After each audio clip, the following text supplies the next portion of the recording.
We'll now move into the introduction of our keynote speaker for the evening.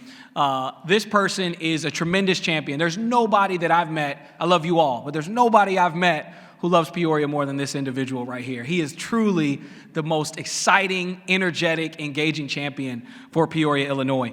Let's tell you a little bit about our keynote before we bring him up. John D. Morris is the president and CEO of the Peoria Riverfront Museum, the only multidisciplinary museum of art, science, history, and achievement in the nation. John is the first native Peorian to ever lead the museum. John was appointed CEO by the museum board in 2017. He builds on 3 decades of success in teaching people the joy of giving and has helped steward gifts of more than $100 million for cultural and educational causes in our Peoria region. Let's stop and give that a round of applause. $100 million for this community. Absolutely tremendous. Working with the museum board chair, Steve Jackson, the 21-member board and staff, they have quadrupled the number of annual Visionary Society members to 400 in just 5 years and have 250 new community partnerships. During his interview for the job, John was inspired by the bold request of founding museum board member Sally Snyder, who dreamed of giving every single student in Peoria schools access to a free curriculum-related museum tour. When philanthropist Polly Barton committed the startup funding and Dr. Sharon Karat agreed to send every K to 8th grader from Peoria Public Schools to the museum's pioneering Every Student Initiative, ESI was born. Now in its 6th year, ESI has sponsored more than 50,000 students and grown to 6 school districts and over 42 schools coming to visit the museum free of charge. We got to clap for that too. That is outstanding. Hundreds of individuals in the community now help fund the improvements and expansions of ESI, including the new Christmas in the Village event, chaired by former teacher and museum board member Allison Unkovich, and making its debut this year with a 50-foot Christmas tree, the biggest in Peoria history. To celebrate the 10th anniversary of the museum in October of 2022, the Gilmore Foundation announced a $1 million gift to support the museum's work to secure more blockbuster exhibitions, like the international debut of T-Rex, my 3-year-old son's absolute favorite, and the upcoming Body Worlds RX in 2023 and Sharks in 2024. John is proudest for the talented team he has helped assemble. He appointed renowned collector and art historian Bill Heydrich as guest curator and advisor to the museum, opening the door to become one of the earliest museum partnerships with philanthropist Alice Walton's Art Bridges Foundation. John created a new President's Advisory Council chaired by Secretary Ray LaHood. He recruited New York Times bestselling entertainment author Mark Elliott and created a film society for the Giant Screen Theater, the largest screen in the entire state of Illinois. He partnered with legendary artist Preston Jackson to bring his masterpiece, Bronzeville to Harlem, my personal favorite exhibit, An American Story, to the museum permanently. John also hired Bill Conger as chief curator, who manages the permanent collection that has grown to more than 18,000 total objects, adding extraordinary gifts like a rare Lincoln life mask, the Golden Voice records, Annie Malone artifacts, and the promised gift of the Heintzman Brothers Modern Masters collection. John helped science curator Renee Kerrigan achieve her vision to upgrade the world's most advanced planetarium system and recently engaged donors to support the new permitted acquisition of a 10-foot-tall, dark purple amethyst tower, one of the 3 largest specimens of its type on public display in the entire world. John previously served as the founding director of the Ronald W. Reagan Society of Eureka College, vice president for PBS station WTVP, and served 8 years on our very own Peoria City Council, including a term as mayor pro tem. He holds a master's degree of public administration and a bachelor's degree from the George Washington University in Washington, D.C., where he was Student Association president, founding presidential fellow, and a White House intern. John is married to his lovely wife, Cindy Morris, president of the Peoria Public Schools Foundation, champion baker, and hedgehog owner. They are proud to live in Peoria, where they raise their 2 adult children, Jordan and Taylor. Please rise to your feet and welcome the greatest champion for Peoria, Illinois, the one and only John Morris. Very much. Thank you. Thank you.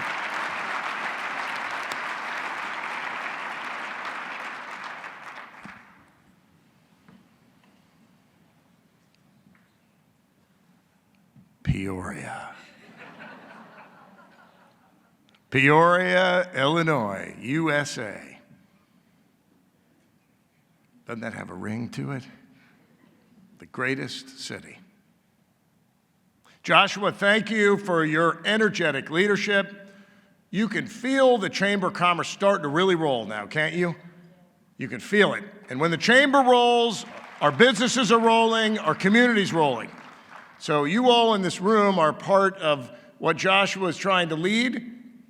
His board leadership, I was sitting with the new board chair. I said, what is the goal of my speech today?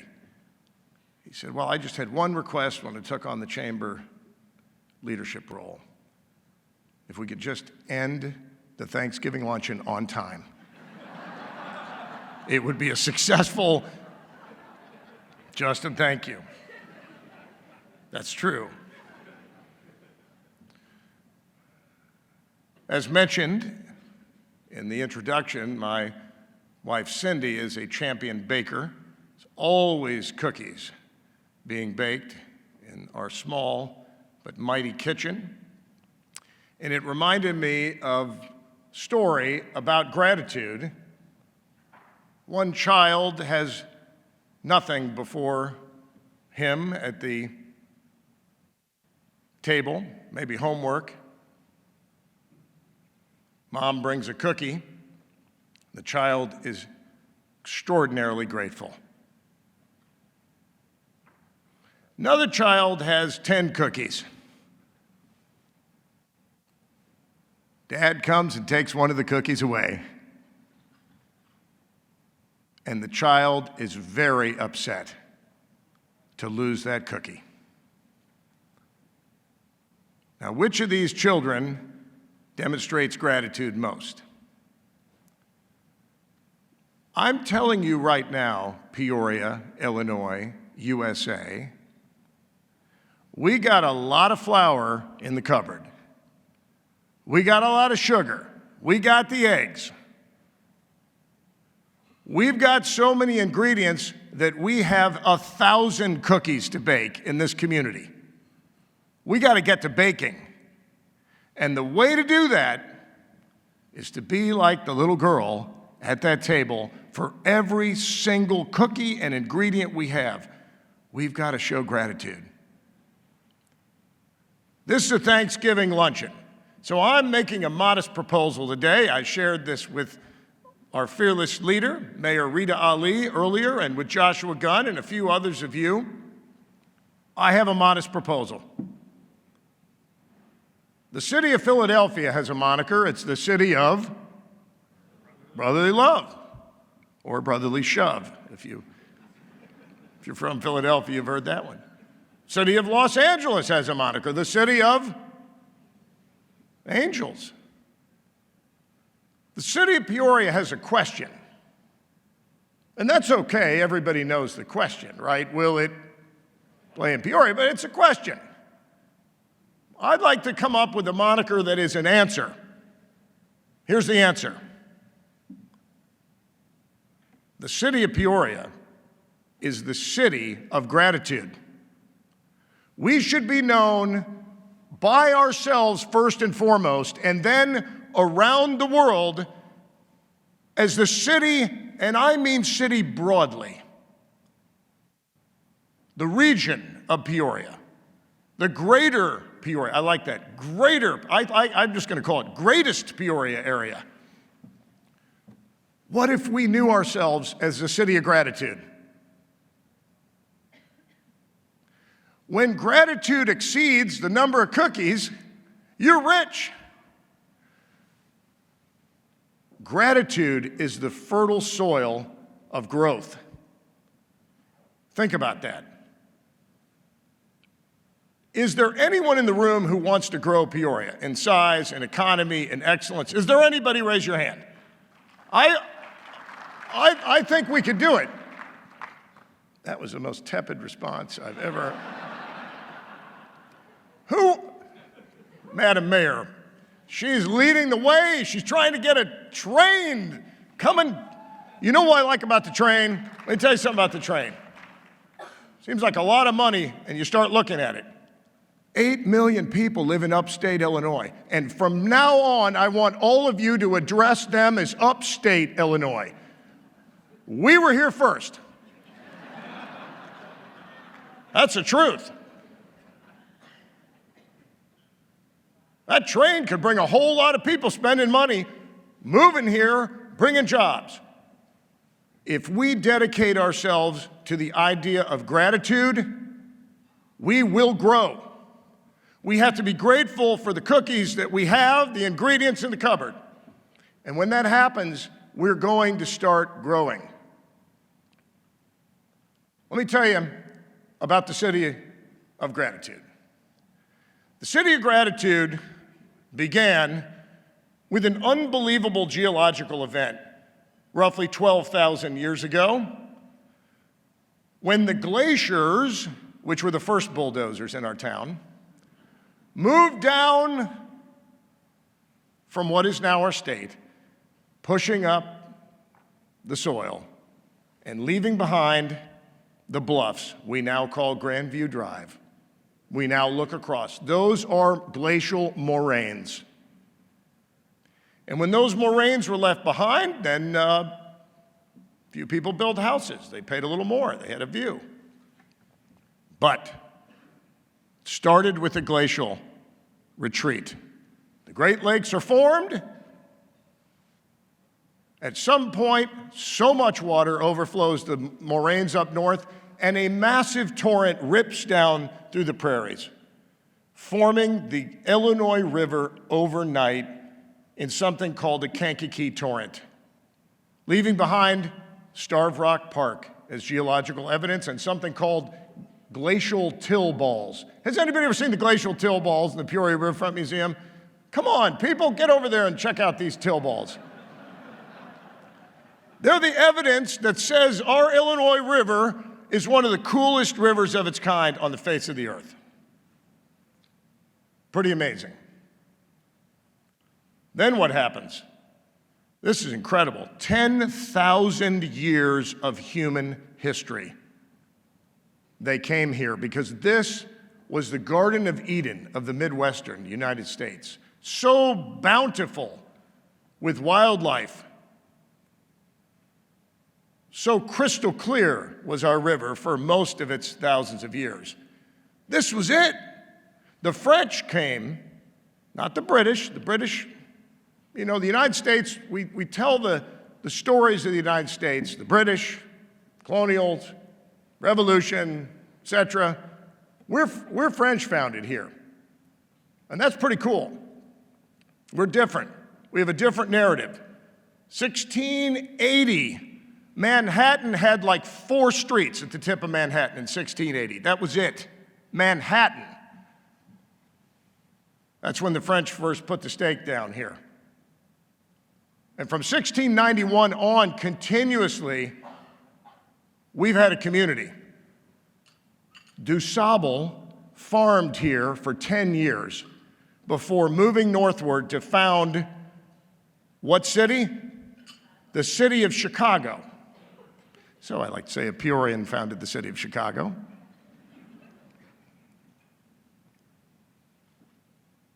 During the Great Migration, 6 million black Americans moved from the southern United States to the north, sometimes in search of greater freedom and sometimes in search of jobs that were plentiful in the Industrial Revolution.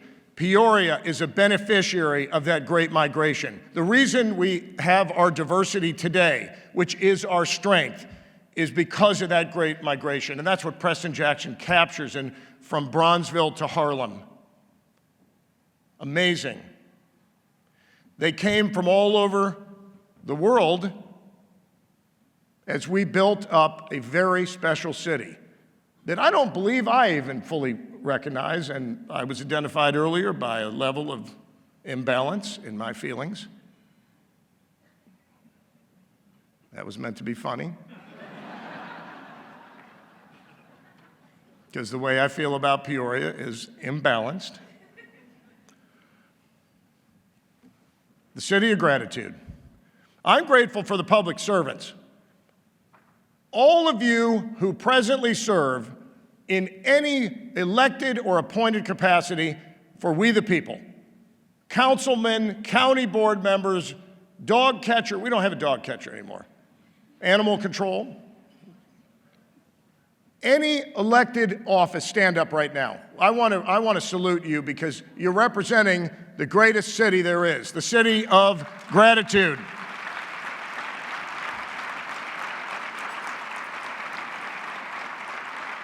Thank you. I want to talk about our diversity just a little bit. The city of Peoria, about 58% European American, white, 27% African American, close to 7% Asian American now. Amazing, the size of the Asian American community, and growing. Many of those Indian. See, my friend Guha, he knows we have the greatest Passage to India event. There's nothing like it. Anybody been to Passage to India? There you go. Guha got that going. I just mentioned Guha because Meenakshi got all of the accolades today. I didn't want you to feel bad. Our diversity is our strength, and we're discovering stories we didn't know. Annie Minerva Malone. Akbara Bryson, the grandnephew of the first black female millionaire in American history, who started here in Peoria, high school in Peoria, founded Poro College, went on to educate Madam C.J. Walker, who, by the way, gets credit in most history books for being the first black female millionaire, but it was a Peorian who taught her. Akbara, stand up so we can recognize the grandnephew of Annie Malone. Where are you, Akbara? Shout it out. Right there. Akbara Bryson, grandnephew of Annie Malone. I want to give a shout out to people that never get a shout out, the bankers. Let me tell you, most of the developing world doesn't have access to microcredit. It's a major problem. And yes, the interest rates are up everywhere. But we've got a strong financial community. The investment, the banking community, SEFCU are one of the leading credit unions in the country. If you're a banker, this has never happened in the history of Peoria. If you're a banker, an investment person, or a financial advisor, or the insurance, we'll throw insurance in there too. Stand up. We're going to recognize you. Stand up, all you financial people. Come on now. There.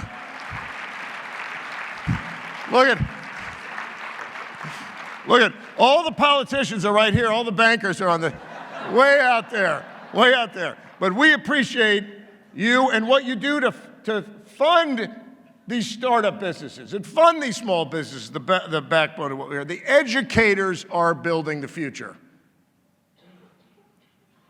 The educators are building. We are so blessed. Bradley University, Lydia Moss Bradley, lost all 6 of her children.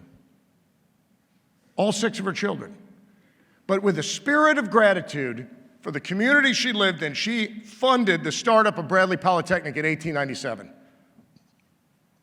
A horology school, watchmaking, clockmaking. It was all the rage at the time. But it has grown into a unique institution. Abolitionist, right down the road, founded the third college in America to admit men and women on an equal basis. So a woman founded Bradley, the third college to admit men and women on an equal basis in Eureka College, right down the road. Jamel Wright is here with us today, the president. Worth an applause. And a shout out if the Bradley folks are here. I recognize you as well. And of course, the largest institution of higher learning in our area, Illinois Central College.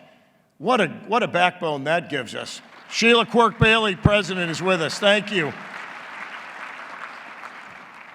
We have private schools. We have a tremendous parochial school system. We've got a public school system. Did you read this in the paper last week? Major progress for the Peoria Public Schools. Dr. Crott was deservedly pretty excited about it in terms of testing. We've got entertainment and arts. Was anybody at the Peoria Civic Center last weekend? Well, if you were here, what you would have seen is this entire room completely packed with Steve and Mo Thompson fans as he raised $3.2 million. John Bierce chaired that for Easter Seals on his way out, and thank you for your service. Steve Thompson, stand up. Mo Thompson. These two These two, among the tremendous United Way agencies, and Jennifer Zamuto is here today, the greatest United Way we could possibly have, one of the most per capita, one of the most giving. We have a city of gratitude, and it shows in our giving. Last weekend, the Civic Center was completely packed. What was the number? 27,000 people here? I missed the country music thing. Anybody go? There you go. I saw it come from away. Superb. Things are happening. You can feel it in the city of gratitude.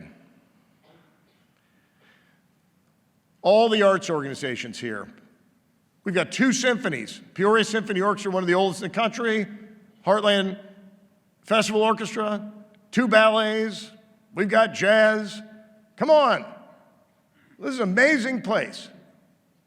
The arts are thriving. We got arts partners. We got big picture. We got all the visual stuff. Yeah, you can cheer. There's Doug trying to cheer it out. Let me tell you what also never gets mentioned. Bankers, but there's one other category that we've sort of stopped mentioning. I told Deborah I was going to do this. The faith community. We have hundreds of churches. We have an Islamic center. We have a Hindu center, the Jewish Federation. We have a Reform and conservative congregation of Judaism. We have a diverse and healthy faith community. There are 34 Baptist churches. I looked it up today. Deborah said might even be more. Not registered on the list I found. 11 Lutherans, 7 Presbyterians, 1 Orthodox, Greek Orthodox. Got the best Greek Orthodox festival. Anybody ever been to that? What a fabulous faith community have. Ethics, morals that are passed down through our faith community. Let's give a shout out. Any pastors in the house? Devereaux, at least you stand up. Any pastors in the house, stand up. Any religious people?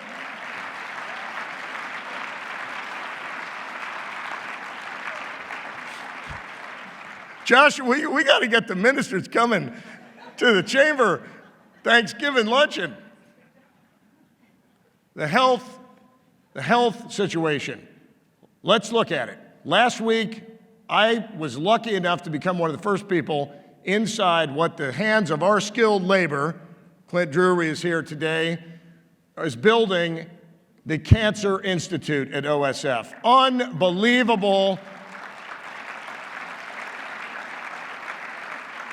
Dr. James McGee and his dream to bring that proton and a whole lot of hundreds of other people and donors, and Sister Judith Ann, the single greatest leader for sticking to her purpose. Sister Judith Ann and the sisters have invested $100 million in a new headquarters right across from the museum. I look up and wave at Sister every day. Unbelievable building. Methodist, Unity Point, will soon be Carl come April, if it all goes through. Launched a major campaign for our young minds, mental health for our young people. The University of Illinois College of Medicine is absolutely world class, and we finally have the interim dean is the permanent dean now, Dr. Meenakshi Iyer. Thank you. Shout out to the philanthropists. A number of them have been mentioned, but the Gilmore Foundation now is the largest philanthropy in our community. And the late Bob Gilmore lived to 100 years old.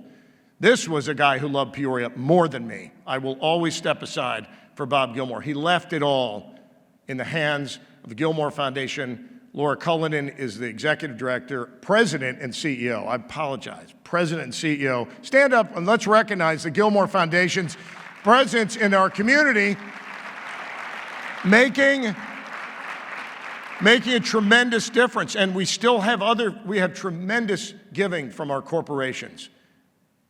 The Barton Foundation, the Bielfeld Foundation, the Oak River Foundation, that goes on and on. We've got folks giving to lift up our community.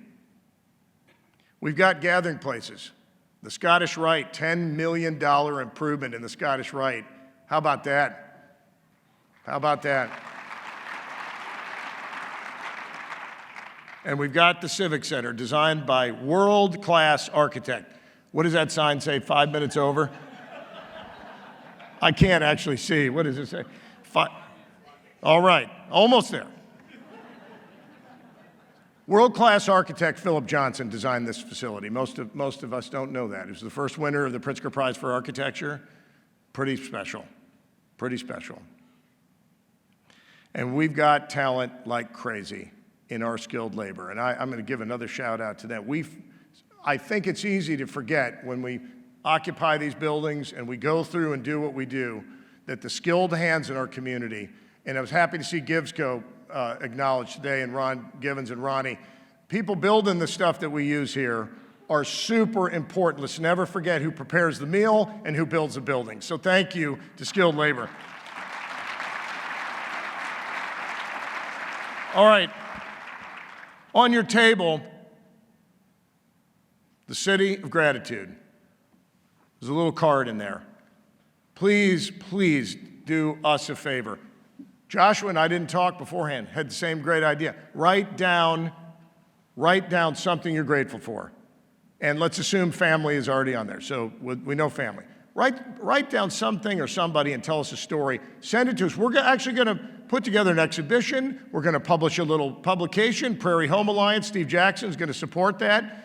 And we'd like to share that with the community. Let's start consciously looking at what we're grateful for. Put up bulletin boards in your offices to do what Josh was doing today. Take time with your staff to go around the table. We're going to become the City of Gratitude. It should be our moniker. Now, the last thing I want to say today is this, that without freedom we enjoy in this country, none of it really gets done. None of it matters. And there have been people who put down the ultimate sacrifice to preserve our freedom. Ask the people in Ukraine. Let's be grateful for our freedom. I'm going to tell you a story in conclusion today and that I think you will appreciate. January 11th, 1969, in the jungles of Vietnam, a young lieutenant from Illinois was leading his troops in a column of vehicles when they were ambushed by 200 enemy combatants, and there were about 25 of them. And this man did all he could to fend off. He lost some of his troops, most all of them injured, pulling their bodies behind tanks, defending with everything he could, with whatever ammunition they had, and he was radioing for air support. But the radio had been shot or broken. There was no receiver on it. There was only ability to scream, "We need air support right now." And when those troops closed within 5 yards, he was down to his pistol, and that's all he had left. He had pulled every troop that he could behind those tanks and those trucks. Air support showed up. And the enemy combatants remaining fled back over the hill. Troops came, retrieved the injured, went back to the base. This lieutenant commandeered, otherwise known as stole, a Jeep and went back out to the battle scene. And on the battle scene, he found a cigarette lighter, a little silver cigarette lighter that his wife had given him and he had in his breast pocket. And it had been blown out of his shirt. And in that cigarette lighter was a dent of a bullet. It had saved his life. And he still has that cigarette lighter today. And in 1971, he was given the highest award for military valor there is to give, the Medal of Honor. There are only 65 living Medal of Honor recipients in the United States, and one of those lives here in Peoria, and I invited him as my guest today, Colonel Hal Fritz. Colonel, please stand up.